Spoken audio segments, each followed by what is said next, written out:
Okay, let's get started. Hi, everybody. Today is all about using your instrument that you already play and integrating it into a creative life with Ableton. So I'm going to show you a couple of things that I do, a couple of technical things that I think make it easier just for your workflow, and hopefully give you a couple of ideas that are exciting to you to run and play with. So this is particularly tailored for people who play traditional instruments, but MIDI keyboard is definitely in this category. So if you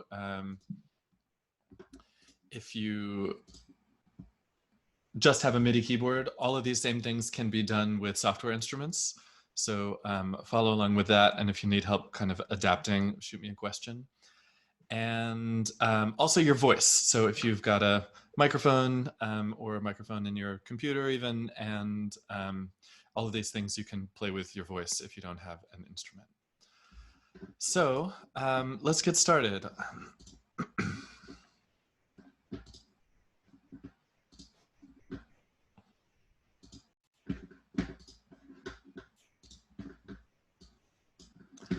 So first, I'm going to review how to get sound into Ableton. So you're going to go to your preferences, Command, comma, and under the audio tab, look at your input and output devices. So I'm going to choose Zoom for output so you can hear what's playing. Input, Scarlett is my audio interface. If you don't have an interface, you could use your microphone for your computer, and maybe you've got a USB microphone. All of those devices will be here. So pick the one you want to use.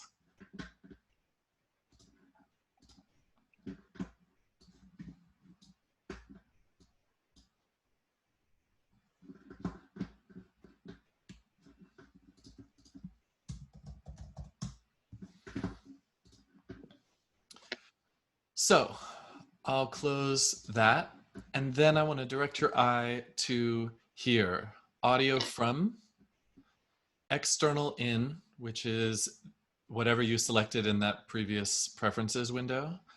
And then here are the list of the channels of input that it has. So my Scarlett audio interface has 2 channels of input. There are 2 big plugs on the front.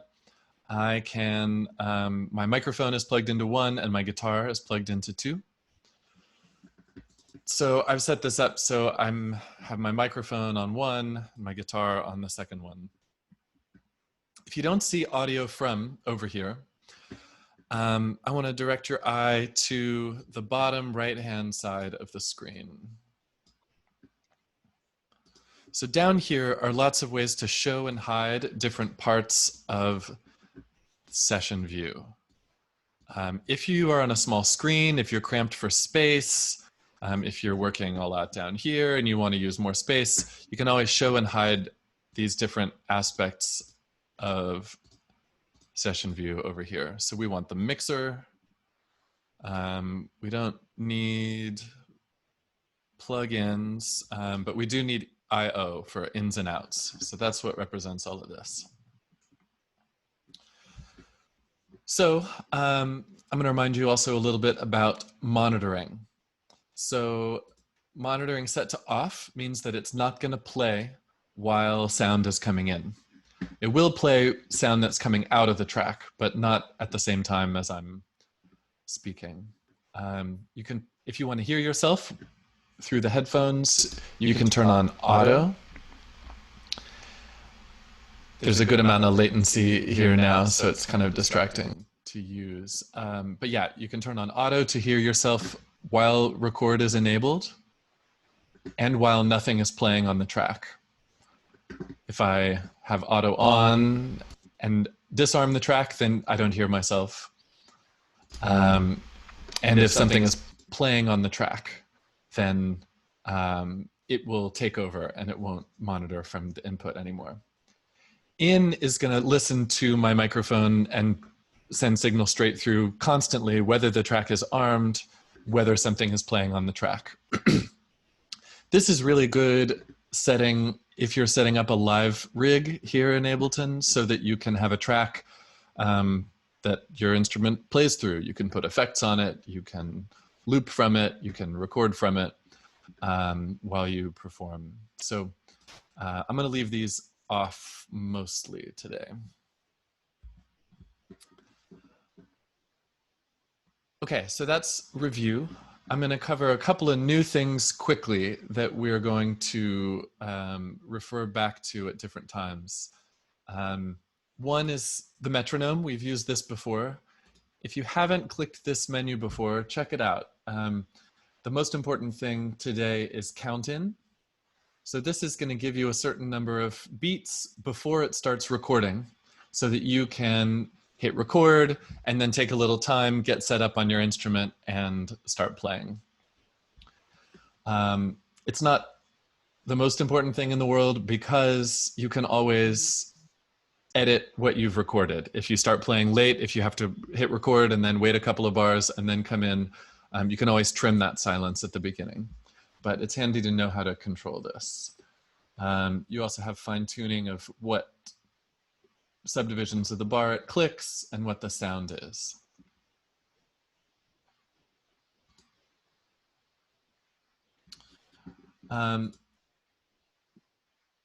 This is something we haven't talked about before. So this is a setting called global quantize. So remember, quantizing on a MIDI track is moving notes to their nearest beats to perfect rhythm. This controls how session view behaves. So for example, I'm going to put a loop on here so we can hear time going by.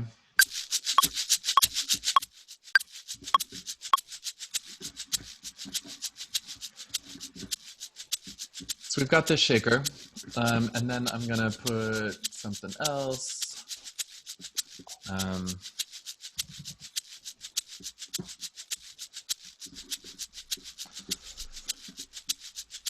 So notice I'm gonna hit play,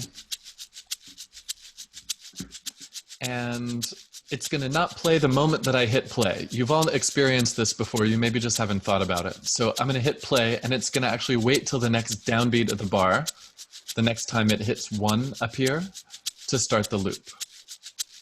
Playing, waiting, going.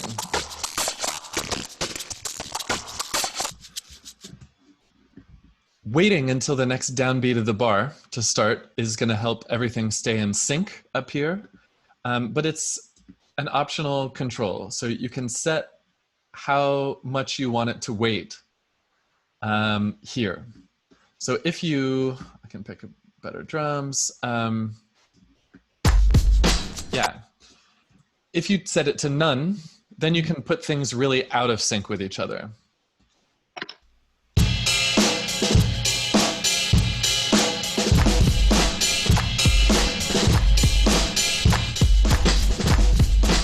So I've just hit play at the wrong time, and I had none set here for my global quantize. You can also make sure that 2, 4, or 8 bar phrases stay in sync by setting these on. So I'll just count it in here to be really clear. This is going. It's an 8, let's see, what is it? It's a 2 bar phrase, 2 bars, 8 beats. And there it is. So if I set this to 2 bars,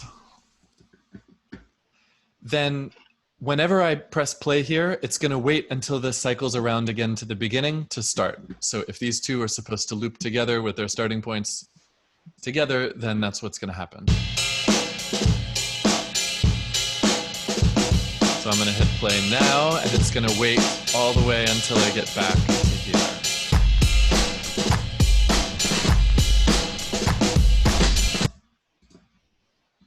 So that's the global quantize. And I'm going to show you one more thing before we get into the music, and that is key mapping. So when you have an instrument in your hand and you're trying to interact with a computer, um, it's a it's just hard on your hands. It's um, easy to get tied up. The mouse in particular is for me the biggest bane when I'm trying to work with an instrument. I just really feel like my flow is busted up when I have to use my mouse. So anything I can do to not use my mouse, I like to do. Anything can be set up here as a keystroke with the key map button. If you hit key, everything that can be mapped turns yellow. And so I might as I'm recording myself, I might be turning on and off the metronome a lot. I don't want to have to reach for the mouse for it every time. So I'm going to click on it. I've hit key, click on the thing that I want to map. Then I hit the key that I want to map. I'll do T. And then I can turn off key. The shortcut for that is Command K, by the way, to toggle between mapping mode and not. So now I have my letter T is my metronome.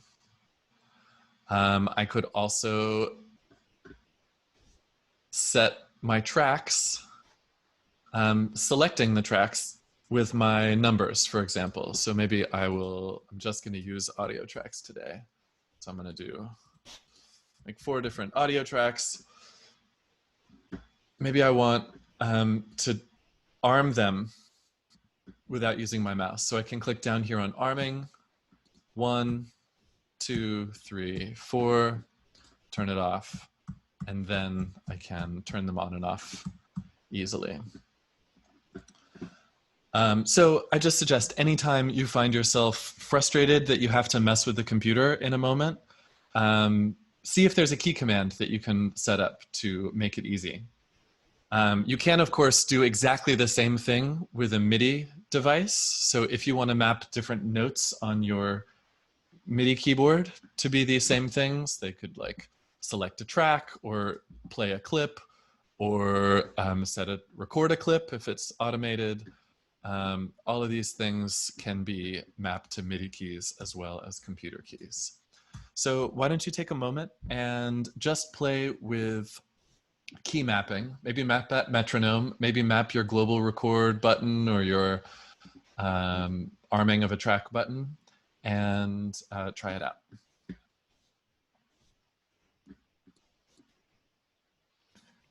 Cool. Key mapping button is top right and it's Command K.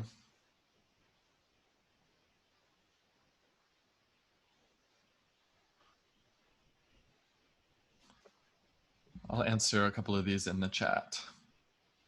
I'll show everybody. Tuning. If you need to tune your instrument, there's actually a tuner audio effect that you can drop on a track and it will help you tune.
So I want to show things that I do using my instrument and Ableton in 3 different categories today.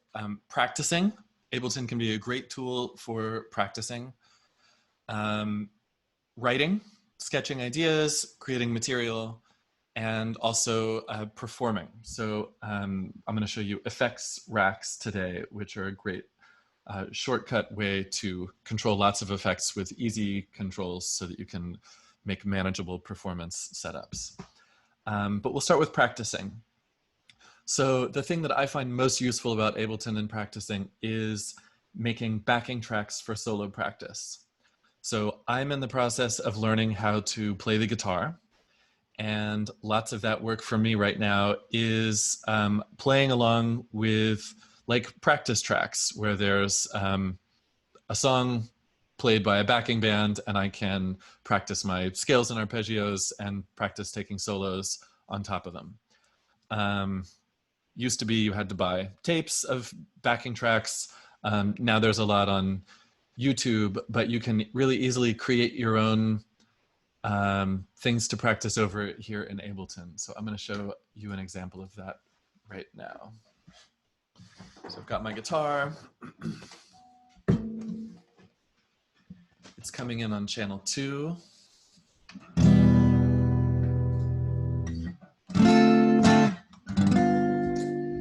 So I'm just going to put some kind of drum loop on here for myself. Captain Rock drums. Great. I just find playing to some drums can be nicer than playing to a metronome. I had a jazz band teacher in college who would say, you got to recreate a bandstand situation.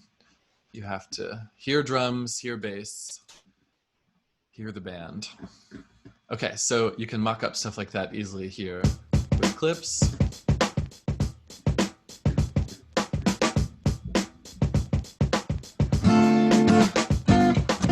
Say I want to practice just a 2-5-1 chord progression in C. I'm gonna just play.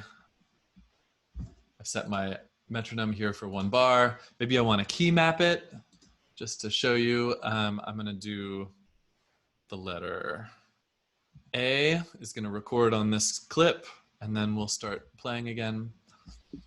And I'm gonna give this a try.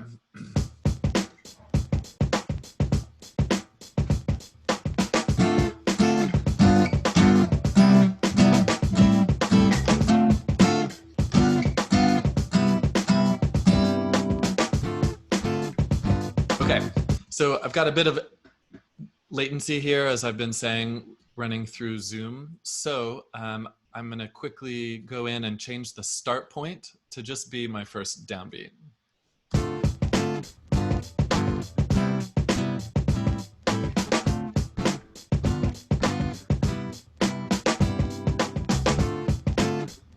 Then on another track, I can practice playing. I'll monitor so you can, oh no, you've got my microphone.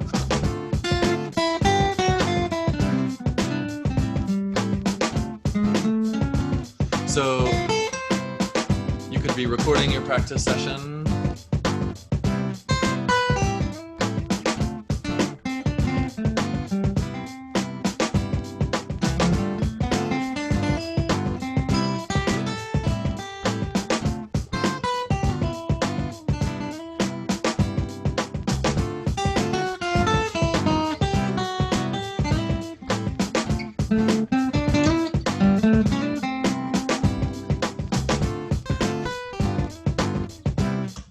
And again, shifting to adjust for latency, probably just in my case.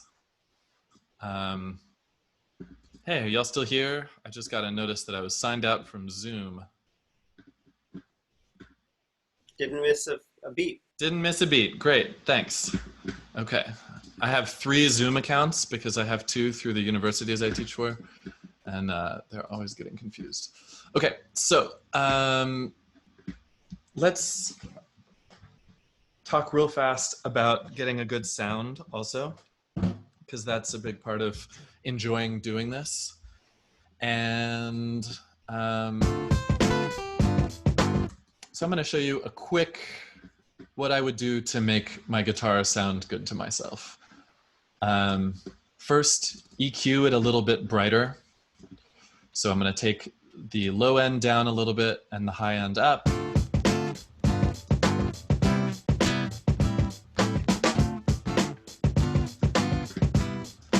I can fix my own timing.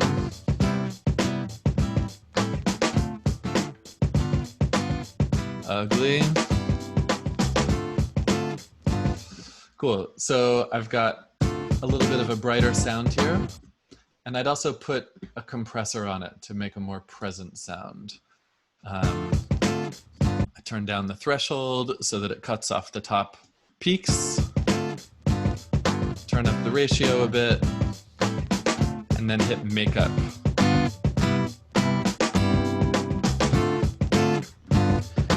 And once I get a sound that I like, you can actually group your effects together. So I've selected both of these effects, hit Command G to create an audio effects rack, which is just kind of a grouping of effects.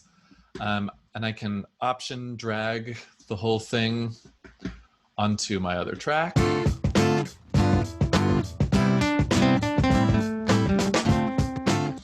And if I want to save my setup, I highly recommend you do this a lot. If you've made a good sound for your guitar, you don't have to do it every day. Every time you make a new session, just hit it looks like a floppy disk here, and it'll save a preset for you. So I can say my guitar. You can of course do a little reverb.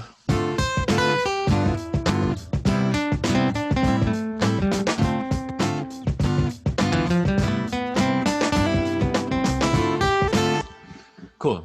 So that's how you can create your own backing tracks and kind of fine tune your practice. You can, of course, always change the tempo. So you can start slow,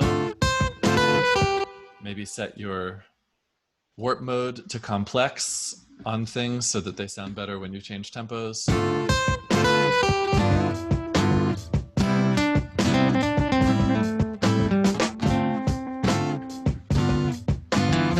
Speed things up so you practice at faster and faster tempos. Yeah, so that is practicing. Recording yourself and listening back is also a really important part of becoming a good musician. So that's one of two things that I can think of that really can help your practice. The other one is maybe a little bit more niche. If some of you have ever needed to make a custom click track for a complex piece to work on tricky rhythms, you can do that really easily here. And I'll just show you a couple of things that you would need to know if you were making yourself a custom click track. First, you would make a click track sound. I would use a drum rack and use drum sounds or find some sort of clicky sound that you want for the sound. But I want to show you two things: tempo changes and meter changes. So meter changes happen on the timeline. Up here, you can just control click and say insert time signature change and type it in.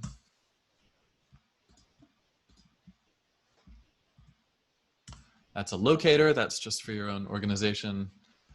But yes, time signature changes look like that. And tempo changes happen on the master track in automation. So I'm going to hit A to see automation. Haha, Gabriella. So A for automation and my key mapping of A are now in conflict. So yes, it is possible. There are some things that you will discover like this you will need to avoid. Okay, so automation, you can then click on song tempo and it'll show song tempo down here, and you can make changes.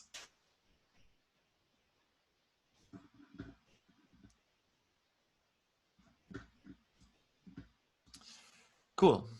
Any questions about any of those things? Do you want a minute to practice? Why don't you take a minute to practice any of these things that seem like you'd want to try out, and see if you have any questions that come up. And I will be right here.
If you want to see how to do changing time signatures in session view, take a look up here. So time signatures in session view, each clip has its own time signature. So you open it up and it's down here. All that really does is change how the timeline is displayed. See, now I've got 3 beats in a bar. 1, 2, 3, second bar. It doesn't actually change the content of the loop, and the loop, of course, can be whatever length you want it to be. And it can have music in it that sounds like any meter that you put into it. So I pretty rarely end up using time signature over here. Well, unless I'm really thinking about beats over here and mixed meter stuff. But you can also change time signature by scene. So all you need to do is type the time signature here. 3/8,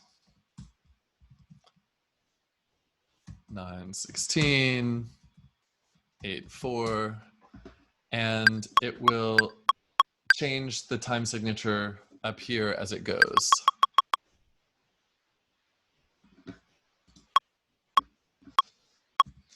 So you can do that here. You can also do tempos, 90 BPM, 9/16, 120 BPM, and it'll automatically set tempo and time signature here.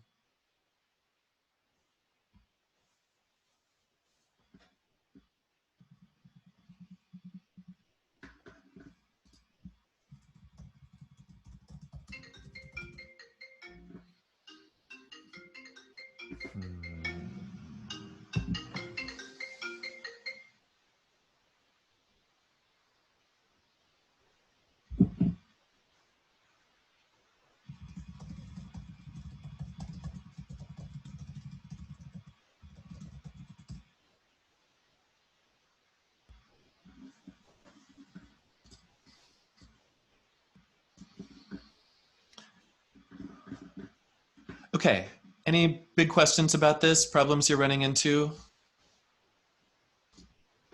I'd like to move on to writing.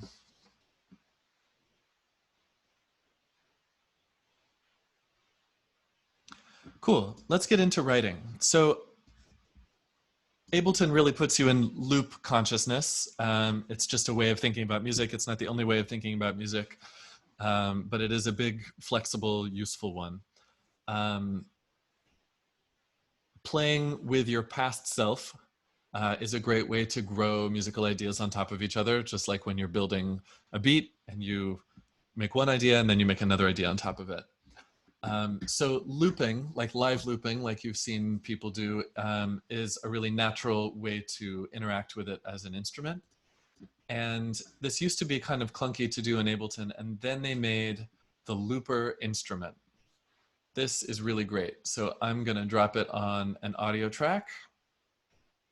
I'm gonna stay organized here a little bit. This can be backing, guitar, lead, guitar. Remember, Command R is rename.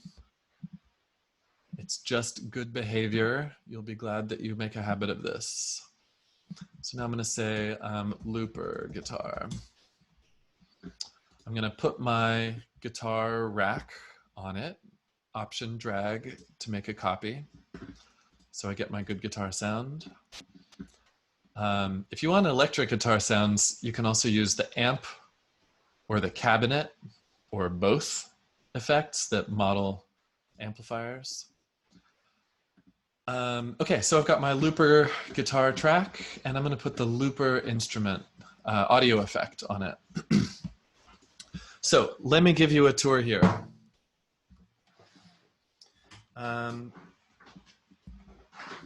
It's all about this big button.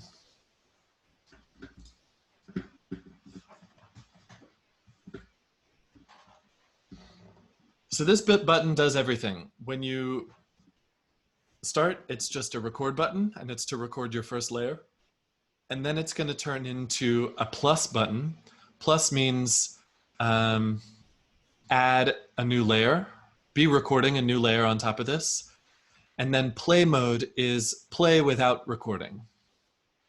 So because of my latency deal, I'm not really going to be able to play anything in time here. So I'm just going to build you a texture and describe what I'm doing as I'm doing it. And then we'll go back and talk through. I need to do monitoring. Cool. So the first touch starts recording the first loop. I want to set it also to set and follow song tempo.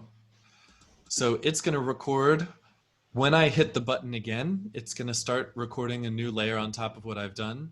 And it's going to guess whether it's 2 bars, 4 bars, 6 bars. It's going to make a reasonable guess about how many bars it is, and then do some math and change the metronome to be that, so that I could have, for example, drums kick on with me after I play my first loop in perfect time.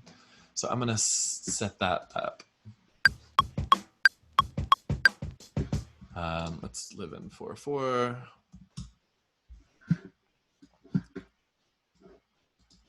Let me get rid of these things.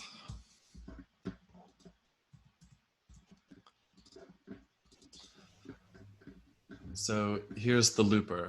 I'm also going to map this to I've got a pedal connected to my keyboard.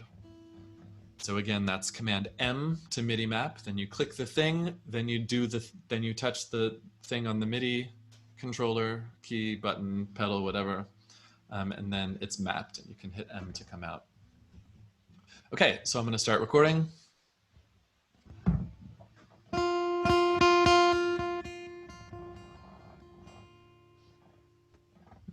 Press it again. Now it'll loop.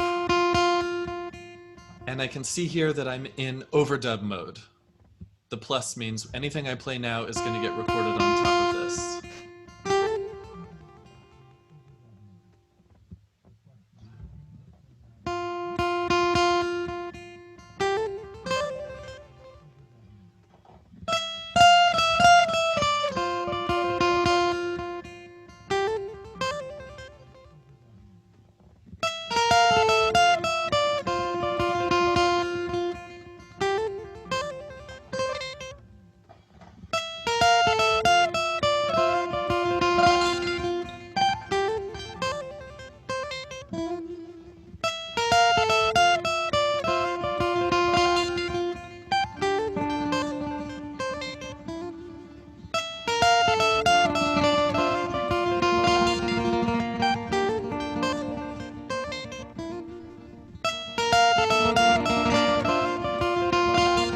Now I can hit the pedal again, and I'm in play mode. And now I've got a background layer.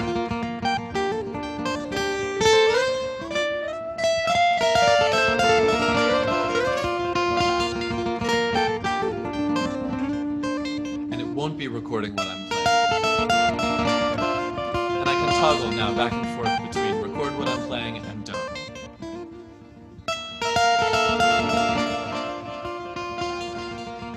Other cool things you can do here is change the speed. The arrows will go to double and half.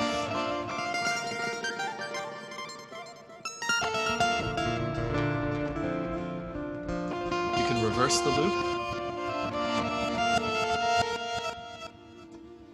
You can double the length of the loop. So check this out. I'm going to double it, and it's going to do the same audio twice. But now I can play a phrase on top of it that's twice as long.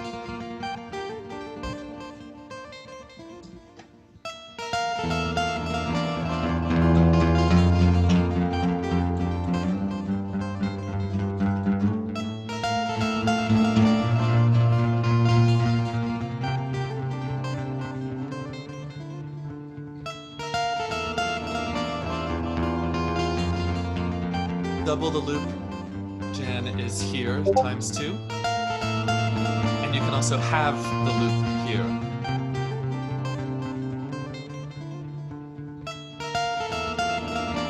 And check this out, quantization is set to global. So this is working in the same way, where I hit the record button.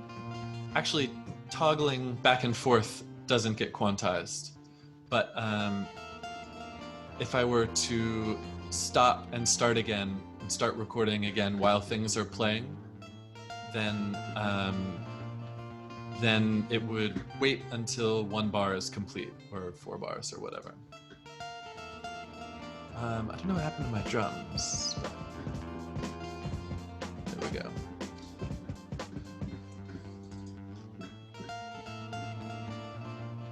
The last thing I want to show you here is that you can take this drag me button and drag it out somewhere and get an audio file of your whole loop.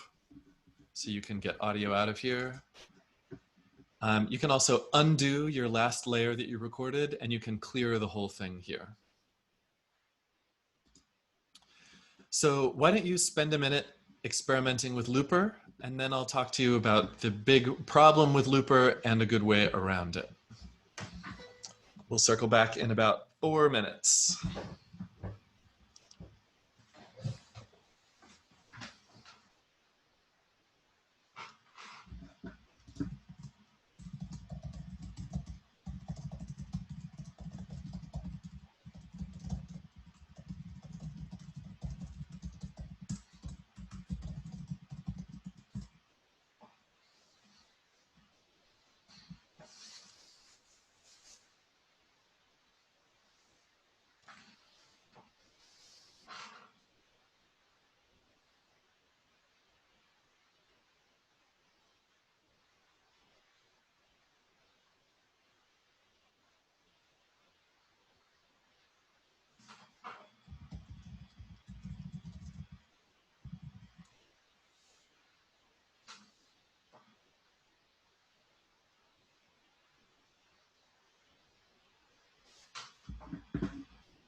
If you're working with a MIDI instrument, let me show you how to get the MIDI instrument into the looper. Oh, it's actually easier than I was about to do, because you can just take any MIDI instrument and put the looper on it. So if I've got this drum track, I can put a looper on that, play it with my keyboard.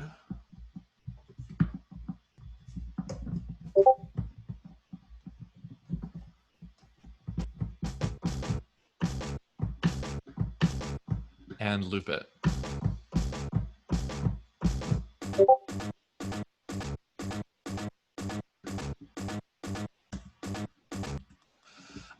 If you find that it transposes what you play immediately, it's because you set to follow song tempo, and record X bars variable length. So you may have recorded a really short bar, and then it tried to make it into one full bar, and then adjust the tempo, and then there's transposing happening. So I suggest if you're going to already have music playing and going on, and if you can, then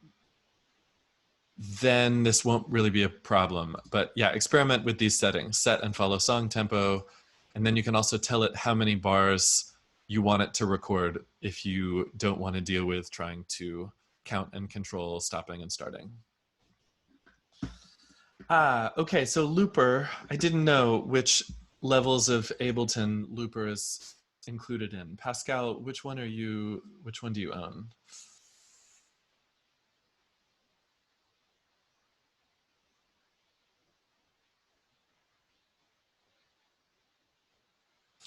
So if you don't have Looper, great. Sorry, Omen, I wish I could give it to you. There are easy ways. I mean, nothing as easy as the looper. The looper is pretty great, but you can do the same thing with multiple tracks, recording clips as loops and multiple layers that way.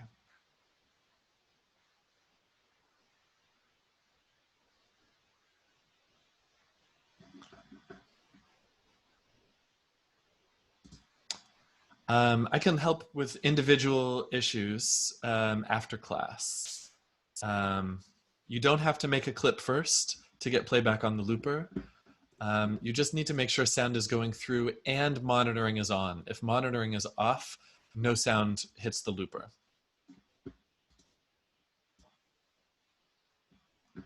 Okay, so let's talk about the big problem with looper, which is that once you've recorded a bunch of layers, those layers aren't accessible separately. They're all glued together. You just get one flat audio file out of it like this. And it sure would be nice if you could stop and start different layers. One way to do this, if you want to do it live and stop and start different layers, is to have multiple tracks with multiple loopers on them. And you could MIDI map or key map, switching between tracks and starting and stopping different loopers. And that's one way you could rig it up. But if you're just writing, let me show you what I would do. I've got my looper on my guitar. I'm going to make a second guitar track. I'm just going to duplicate it, Command D. I'm going to take off the looper. I'm going to arm both tracks. If you're having trouble arming both tracks, you can hold down Shift and they'll be separate. You can also Control click and turn on and off arm exclusive, which lets you arm multiple tracks. So I'm just going to hit record on a clip. Oh God. Out. And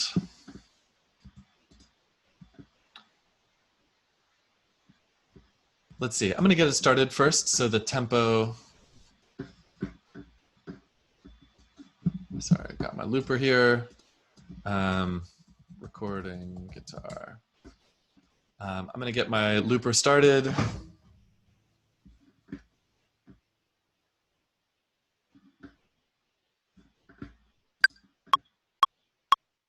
No, recording first. I think this is best. Start my looper.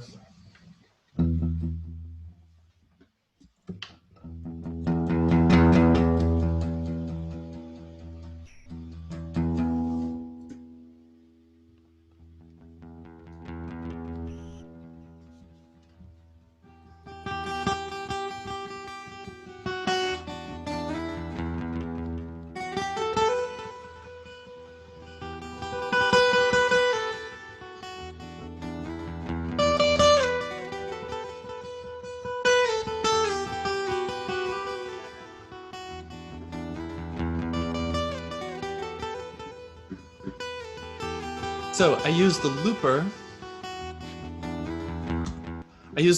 To give me real-time looping so that I can hear what I've just played and have that great looping experience. But I'm actually recording everything as I'm going also here. And so let me show you a quick way to cut it up into different loops. First, I look here and see, okay, I recorded a 4-bar loop. So each layer of that loop is actually every subsequent 4 bars here. So I'm going to make a loop of 4 bars long. And then this is a sequence of events that I recommend you get practice at and just learn to do quickly. So it's Command D to duplicate. Double click to open the new one.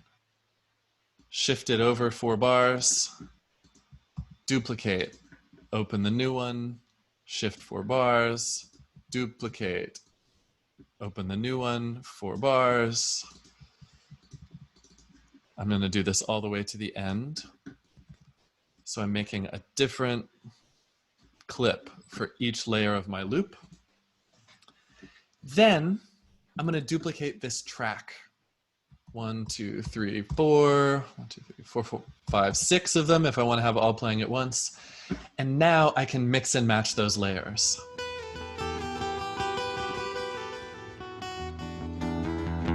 Start and stop them, mix them differently, record an arrangement out here, add effects. You could build a whole piece like this pretty directly.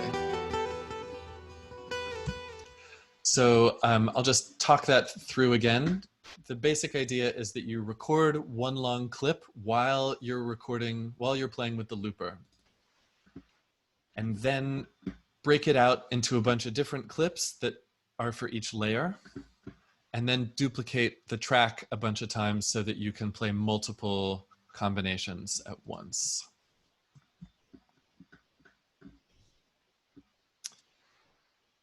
Okay, there's just a couple more minutes, and there's one more thing that I want to talk about, and then I'll get to the rest of your questions. Cool? That is effects racks. So I just showed you a little bit. Get rid of, well, I'll keep these. I'm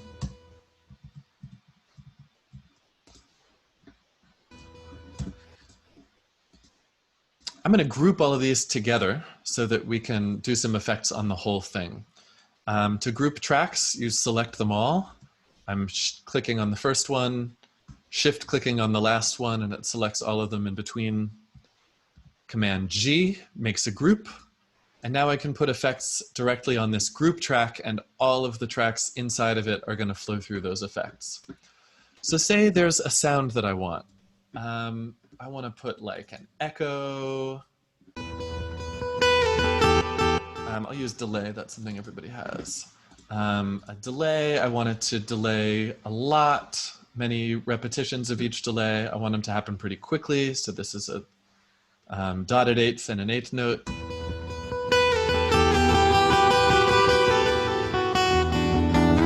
I'm going to kind of dial in a wet sound here. And maybe I want to filter it up high.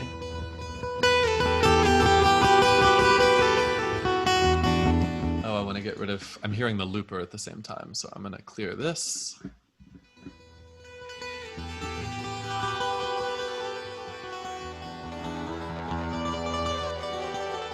And maybe a little reverb.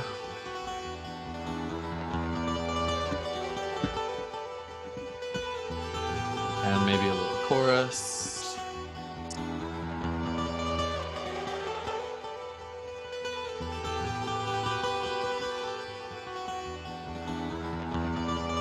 And maybe a guitar amp situation. Dialed up to like here. I want to keep reverb last. I don't want to be processing the reverb. Okay, so say I've dialed in a sound that I want for all of these to have. If I were performing live and I wanted to dial up this sound and I had 10 effects doing it, it would be a huge pain in the ass because I'd have to turn 10 different knobs. Yeah, I could MIDI map dry wet on each of these, but I'd still have to turn 10 different knobs while I'm playing. For live performance, it's really useful to try to condense your ideas into the simplest setup possible. So if this is a sound, it should just be one knob, turning the sound on and off. And this is something that you can do with effects racks. So effects racks, you can grab a default one here, or you can get it by selecting a bunch of tracks and grouping them, not tracks, effects. Select a bunch of effects and group them, the same way we grouped these tracks. I click on the first one, shift click on the last one, Command G to group, also here under the edit menu. So they all get turned into one big multi-effect that I can open and close. And here, this knob button opens up macro knobs. So right now I've set all of these to a setting that I might want this knob to control if it were set all the way. So I'm going to think about this as like all of the effects up, all of the effects down. So I'm going to turn it all the way up so that its state matches how I want it to be connected to these states, and then I can go mapping. So my delay, I want my dry wet, map to macro 1. Check it out. Now this knob goes from 0 to that place that it was set when I mapped it. I'm going to do the same for this frequency knob, which is going to control now both the dry wet knob and my frequency knob. So I get this filter sweep. I'm going to do the same on this amp. Map it to macro 1. The same on the chorus dry wet, map to macro 1. Same on the reverb dry wet, map to macro 1. All of these I got by control clicking. And now I'll close some of these. You can see how it goes. It's turning all of the knobs all at the same time. So I can go from clean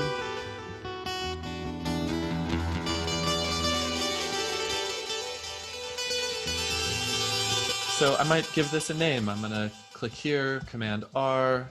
It sounds kind of brittle to me and kind of blurry to me. So I'm gonna call that the brittle blur. And then I can make a different setting. You can make multiple chains in here. So all of these effects in a row is one chain where the audio flows through.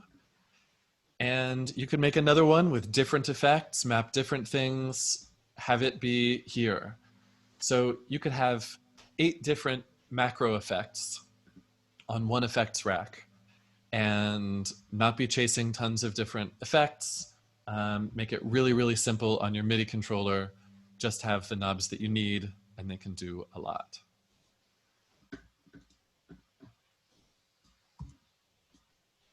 So there are lots and lots of ways that people use Ableton for performing live. I think it would be good. I haven't done this before, but I should go and make a collection of YouTube videos of different examples of people. So if you have any artists who are really amazing at performing with Ableton, let me know. I'd like to compile a list. A couple of other announcements. I sent an email. You read about the new format. Also, I just want to invite you again to meet one-on-one, 10 minutes. I'd love to meet as many of you as want to, and we can look at a project that you're working on or just say hi. If you're shy, we don't even have to use all 10 minutes. I just would like to, any of you who want to say hi, come schedule with me and we'll make some time. That's all for today. I'm going to stick around and answer some of these questions. Stay if you want to see more. And otherwise, Thursday is going to be our first technical deep dive. We're going to look at EQ. So I'm thinking about mixing, big picture. There's a lot of topics, but the big 2 are making your music more clear, improving clarity, and making your sounds more present. And the first one is all about EQ. The second one is all about compression. And we'll go more into mixing stuff from there. Cool. Thanks, everybody. See y'all Thursday. Bye. Thank you, Elliot. See you Thursday. Yeah, see you then. Okay, some of these questions.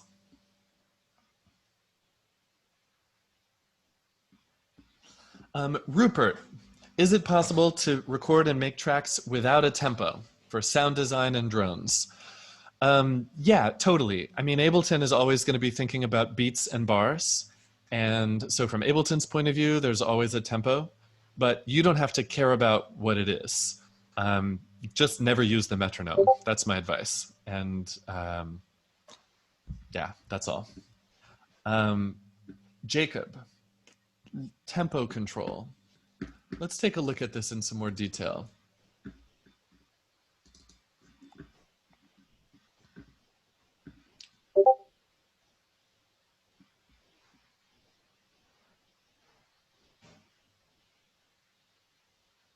Oh yeah, great note from Jacob also to Rupert's question. If you're working on something without, where you don't care about the grid at all, you don't care about the tempo, set this to none. So you're not waiting around for meaningless bars to wrap around for your clips to start.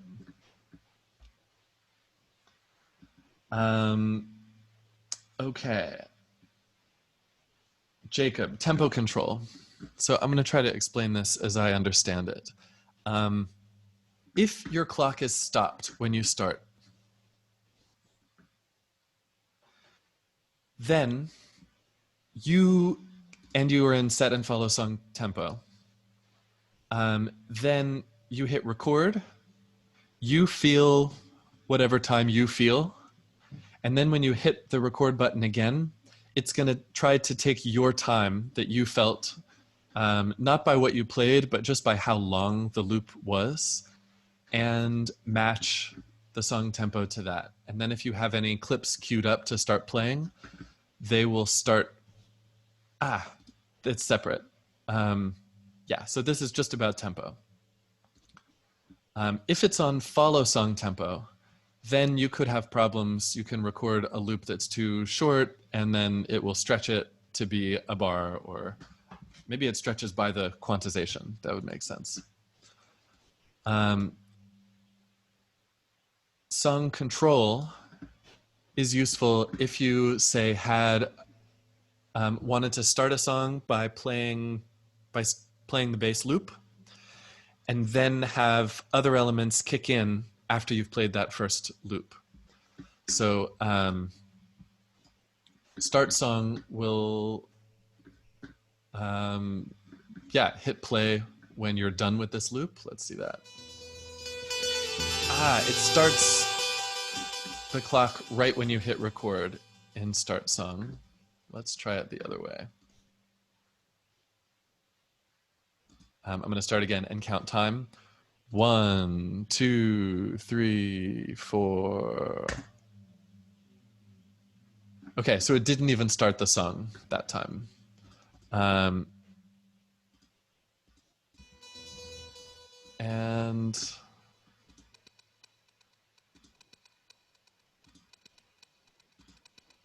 start and stop song.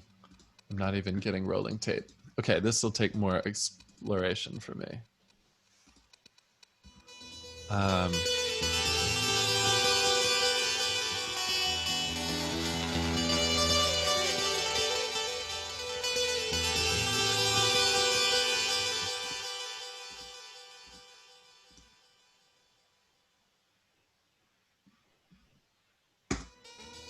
Great. This is the setting that I was picturing in that scenario where you want to lay down your bass layer and then maybe have backing tracks, have some drums or something come in after you've laid down that first layer. And that would be to use set and follow and start and stop song.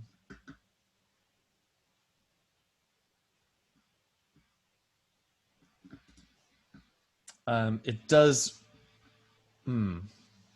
Rupert, it does, Rupert's asking, does it not record everything in a set tempo? No, it records what you play. And if you play music in a different tempo than it thinks you're in, it's still going to sound like your music is in your tempo or your non-tempo. You just may get some funny behaviors as it's trying to work around its own grid if you have it quantizing to the grid, and if you're working on the timeline here and you're quantizing to these grid lines.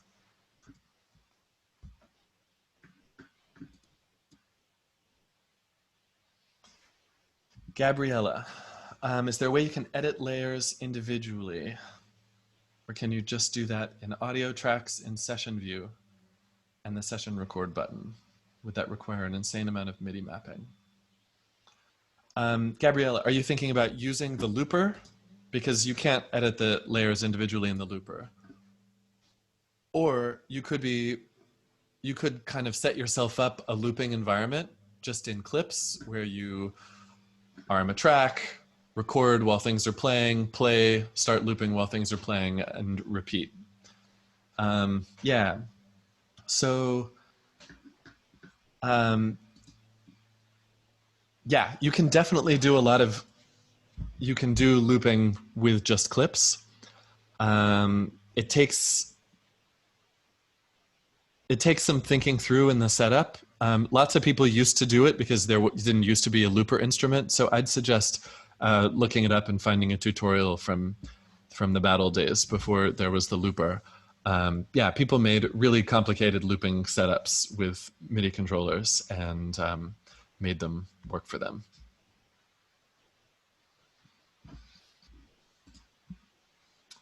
Yeah, Alyssa, recommended setup for performing live looping.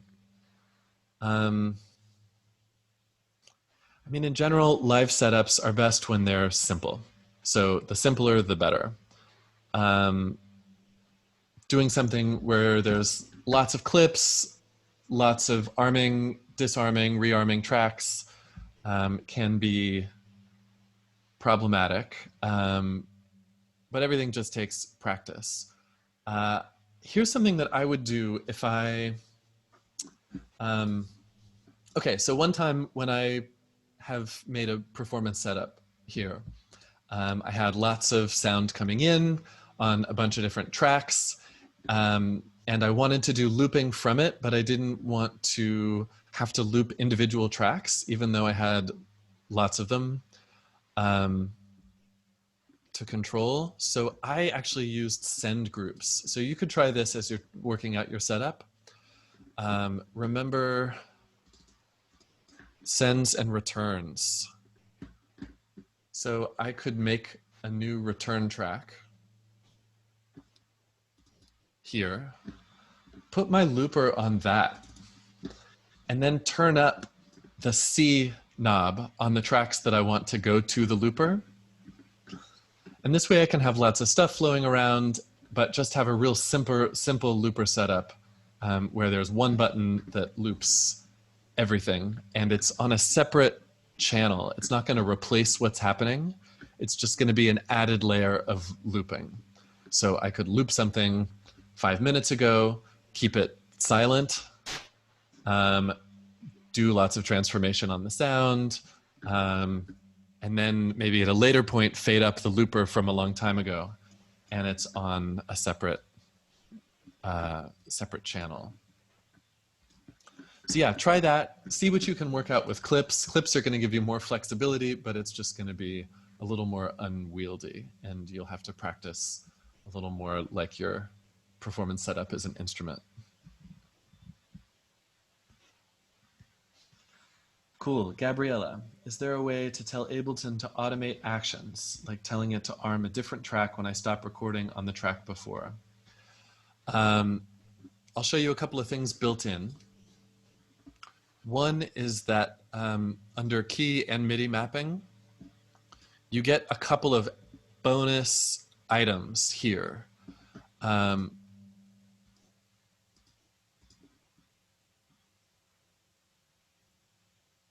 That appear only when you're mapping. So this is how you can map to playing any scene.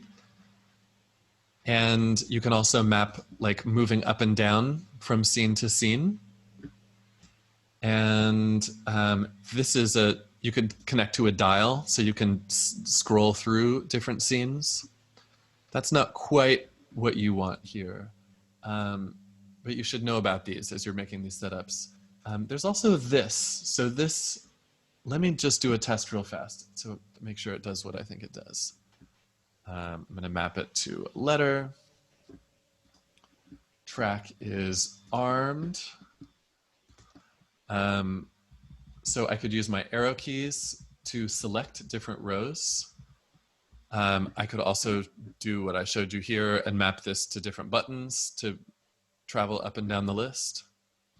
And with this selected and the track armed, I think that I can just hit P, yeah, and it'll record.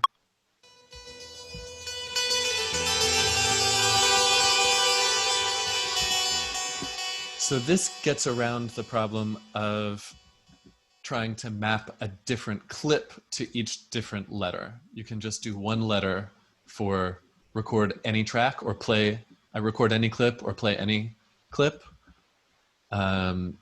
And of course it will play or stop when it's not armed, and it will record when it is armed. So know about that. For more complicated stuff, there's, okay, yeah, let's build up. Alyssa's got a good next step for this.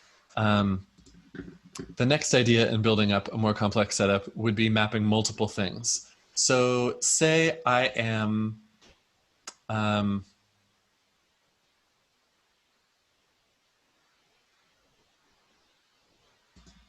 yeah, well, you can just map multiple things. here I'm going to map 1 to my select this track. I'm going to map it also to my looper. Maybe I don't need to do this. Well, yeah, looper and to the play button. So say I'm over here doing other stuff, but I want to loop something and I need to see what I'm doing so I can make sure the looper is working. I can hit 1 and it'll automatically show me what's happening and select the track. So yes, you can map multiple things to 1. If you want to get really crazy with scripting this stuff out, just like Gabrielle is describing, automating actions, telling it to arm a different track when I stop recording on the track before. There is a scripting language for Ableton, and it is called CliffX. And I think it costs a little bit of money, but it works super well. All you do is have a MIDI track and you make clips where you can write things in it. I forget, like, track for arm, record, next scene, and, reverb on or something. And then this one thing does all of those actions. So yeah, if you want to get scripty with it, CliffX is a great language. It's super easy. There are commands for pretty much everything in the entire program, and it's all done in clip names like this.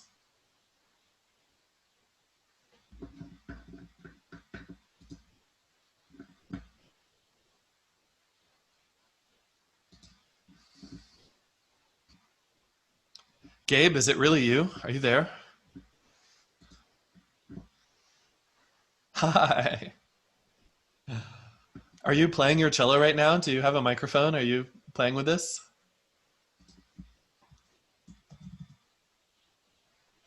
Yes, Gabriella. CliffX is a separate, it's like a plugin made by somebody else.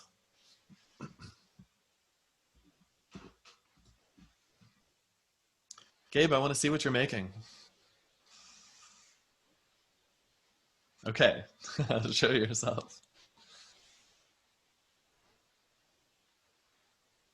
Nice. It's really nice having friends show up. I really appreciate you guys. Okay, if there are no more questions, I'm going to first just stop recording. All right, okay, recording over.